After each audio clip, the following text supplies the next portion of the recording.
केरल की सत्ता को लेकर कांग्रेस के भीतर चल रही लंबी माथापच्ची अब निर्णायक मोड़ पर पहुंचती दिखाई दे रही है।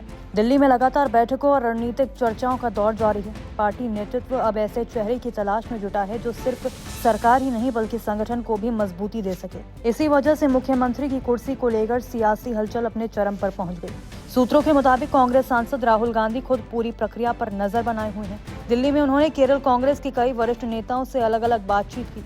पार्टी आलाकमान इस बार ऐसा फैसला लेना चाहता है जिससे राज्य इकाई में लंबे समय तक चल रही गुटबाजी को भी खत्म किया जा सके। मुख्यमंत्री पद की लड़ाई फिलहाल तीन बड़े नेताओं के इर्द गिर्द घूम रही है, के.सी. वेणुगोपाल, वी.डी. सतीशन और रमेश चेन्नीथला। लेकिन राजनीतिक संकेत साफ बता रहे हैं कि वेणुगोपाल की दावेदारी सबसे ज्यादा मजबूत मानी जा रही है। कांग्रेस विधायक दल की बैठक में भारी संख्या में विधायकों ने वेणुगोपाल के पक्ष में राय रखी। पार्टी के भीतर ये संदेश देने की कोशिश हो रही है कि वेणुगोपाल ऐसा चेहरा है जो दिल्ली नेतृत्व और राज्य संगठन दोनों के बीच बेहतर तालमेल बना सकते हैं। खासकर राहुल गांधी के भरोसेमंद नेताओं में उनकी गिनती होने के कारण उनकी स्थिति और मजबूत मानी जा रही है। दूसरी तरफ वी.डी. सतीशन को जमीनी कार्यकर्ता और कांग्रेस समर्थकों के एक बड़े वर्ग का समर्थन हासिल बताया जा रहा है। विपक्ष के नेता के तौर पर उन्होंने वाम सरकार के खिलाफ लगातार आक्रामक रुख अपनाया। यही वजह है कि युवा कार्यकर्ताओं और संगठन के एक हिस्से में उनकी लोकप्रियता तेजी से बढ़ी है।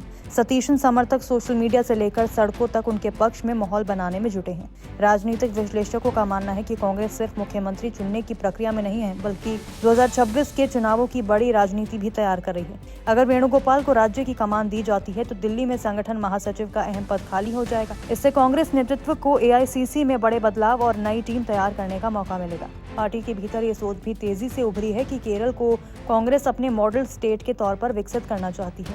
नेतृत्व मानता है कि अगर राज्य में मजबूत संगठन और स्थिर सरकार बनाई गई तो इसका असर राष्ट्रीय राजनीति पर भी पड़ सकता है।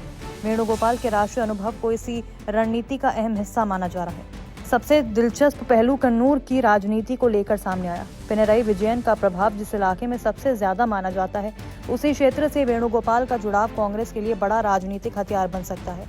पार्टी मानती है कि इससे माकपा के पारंपरिक कैडर वोट में सेंध लगाने का मौका मिलेगा।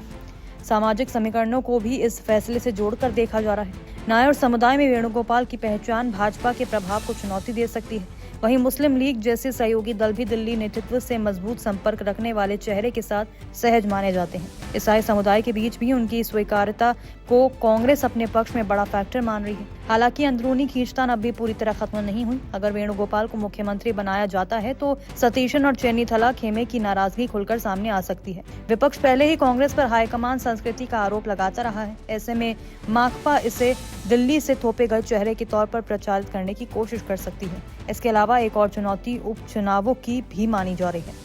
अगर वेणुगोपाल राज्य की राजनीति में सक्रिय भूमिका लेते हैं तो संगठनात्मक और संसदीय स्तर पर नए समीकरण बनाने पड़ सकते हैं। अब सबकी नजर दिल्ली में होने वाले अंतिम फैसले पर टिकी है। सवाल यही है कि क्या राहुल गांधी अपने सबसे भरोसेमंद रणनीतिकार को केरल की कमान सौंपेंगे या फिर पार्टी किसी ऐसे चेहरे पर दांव लगाएगी जो जनता के बीच ज्यादा आक्रामक और जनाधार वाला माना जाता है। आने वाले दिनों में ये फैसला सिर्फ मुख्यमंत्री का नहीं बल्कि केरल कांग्रेस की भविष्य की दिशा तय करने वाला माना जा रहा है। नमस्कार, मैं हूं मानक गुप्ता। अगर आपको हमारा ये वीडियो पसंद आया हो तो इसे लाइक और शेयर जरूर करें और हाँ, हमें सब्सक्राइब और फॉलो करना ना भूलें ताकि आप देश और दुनिया की कोई खबर मिस ना करें। तो जुड़े रहिए हमारे साथ और देखते रहिए न्यूज़ 24।